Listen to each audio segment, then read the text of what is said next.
My name's Kevin Dorcy. I've been a lifelong citizen of Shelton. I was a contractor for most of my adult life, either in floor covering or remodeling and building new homes. And so also along with that small business, I've owned and operated Morocco Coffee with my wife for the last 13 years. And I think that with that experience, I'll be able to make tough decisions that come up with the city. And I know through the business, there's always times you have to make tough decisions. And for instance, there's times when there might be something you want to buy, but there's times you might not be able to do that because there's something that's more needed.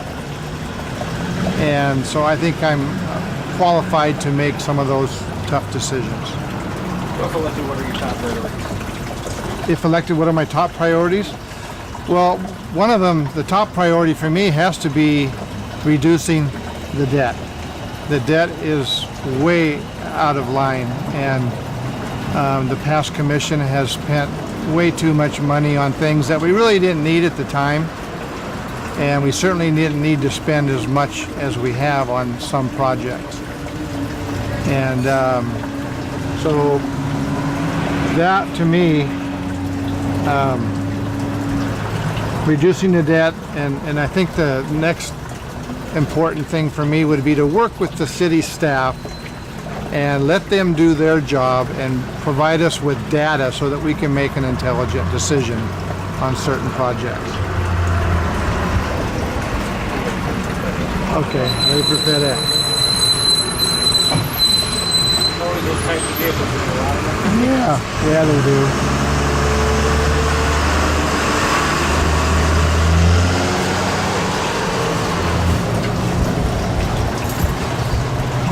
So now we're back on, do you have any budget priorities? By budget priorities, what do you mean by budget priorities? Well, it's just kind of a general, I guess a general philosophy for budget.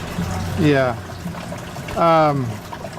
Well, I'm not too experienced with the city's budgeting process yet, but again, I would just work with the city people, the city management, the city manager, all the department heads, and try to get the best data that I can get to be able to help them come up with a budget or where to spend the money from the budget. And I don't know, there's certain things you have to be able to do with the budget, and that is we have to be able to pay give the police department what they need, the fire department, all the departments what they need. We can't just keep borrowing money and spending money and reducing fees, do this, do that, and take money from the general fund, which is taking money from the police department and other departments. If you keep taking money away from the general fund, somebody is going to be hurt. About a year ago, they lowered permit fees and lines and connection charges. It's more complicated. Questions. The goal was to generate development.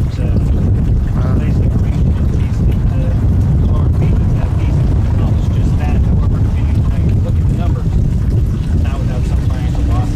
Right. What is your position? Well, I think the lowering of the fees accomplished what they wanted to accomplish. They wanted to promote a little bit of growth, and it did. However, what it also has done is just what I said a minute ago. It's taken money out of the general fund to pay for the building department they have to have funds to provide the service. And if there's no funds to provide the service, then some of that service is probably going to go away. And you're taking money right out of a pot that feeds other departments. So I believe that they need to reinstate the fees but do it, find out what the fees have to be, reinstate them, and go from there. Should the city look at lowering water and sewer? Yeah, I don't think our water rates are out of line right now. The sewer rates are high. But again, I think we're stuck with it. There has to be revenue there to pay for the sewer that the commission has voted to put in. Yes, some of it was mandated, but not all of it. They spent way more than they had to spend at the time, and we're stuck with it. We have to pay that bill. I don't think the sewer rates are too high to cover what the costs were, but yes, they have gone up, and we need to cover those costs. So getting back to the debt that you talked about earlier, outside of emergency or state mandate, is there a situation or project you believe will add into that debt? I don't think so at this time. Not at all. We need to really work on the debt. I think adding more now would be it would be crucial to the city of Shelton, being that we're already in the neighborhood of $44 or $45 million in debt. We need to be wise with what we're doing. Attracting business to the city as a goal, what do you think can be done to make it easier for businesses to locate here and work? Yes, that's a good question. We need to work on we need to plan the future a little bit here and quit talking about maybe lowering sewer rates. Even though that might be the popular thing to say, it's probably not going to happen. So, but no one is really talking about the future of Shelton, and we need to decide what kind of business we want to attract in Shelton and how do we get them here. And that's one thing I think we need to concentrate on, because you bring in business, you get people to spend their money here. We get more ratepayers maybe here to help with the sewer rates. I think that's where we need to go. Would you consider reducing or suspending the business license to similar to what was done with the... Oh, yeah. Boy, that's a good question. I don't know. Yeah, I guess it could be considered. But again, we have to be sustainable. We have to be able to provide the services that those businesses need. And planning department, they might need they might want to remodel a building. There could be some incentives to put in place, especially if they were to come into town and maybe spruce up an old building, a dilapidated building. Maybe there could be some kind of incentive there. Again, I would talk to the city manager and the department heads about how to attack that. Do you agree with the city now contracting with Mason County Government? Yeah, I do. I think it was pretty much a no-brainer, even though it started out, as I understand, the city was going to talk to the Mason County Garbage about where they are as far as their rates. Are they comparable in rates and things like that? And one thing led to another, and Mason County just came up with the idea, well, how about we just purchase it? And then that started another ball rolling, another set of meetings and things. And I think that I think it's a win-win for both things. The rates would have gone up higher and faster if the city would have kept it. As it is, we sold all the equipment, didn't lay anybody off. That's important to me. And the Mason County Garbage pays Shelton about $500,000 a year. What challenges do you see coming now that you anticipate addressing? What challenge as well? Yeah.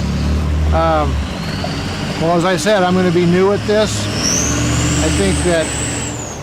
I think almost any issue is going to be a challenge for me to start with, but I'm really excited about it. I think there's been talk of a what do they call it, a roundabout or a turnabout over in one corner of the city. I don't think now is the time to do that, but you know, I'm open for suggestions. I'm open for ideas, and excited about getting in there and getting my hands dirty and my feet wet. Would you like to see the three-member commission go to a seven-member council, or even expand the commission? I really don't agree with that decision. The seven-person commission would mean that we would, for one thing, it'd be more expensive in insurance and benefits. I don't know how the salaries would work out. I don't know if they would take the commission salaries now and divide it up, or if they'd add more. I don't know how that would work. But I can tell you that it would definitely be higher in the benefits and the insurance alone. And I really don't know why. It's been working this way for a while, even though there's been some poor decisions made in the past. I think the three-person is fine, but you have to work with the city manager, the city department heads, and let them do their work and give us the data that we need to make a decision. Do you have an opinion of Railroad Avenue? Railroad Avenue, that's a little bit, the jury's still out on that with me a little bit, but I don't think it was a bad idea at all. I think it accomplished a couple of things. It does look a little prettier downtown. It's a little more pedestrian friendly, and it slowed down the traffic. Now, with slowing down the traffic, that might produce a few more little problems that I think that we can probably work out in the future. Is there one specific thing the city is doing that you would like to stop? Well, I think that,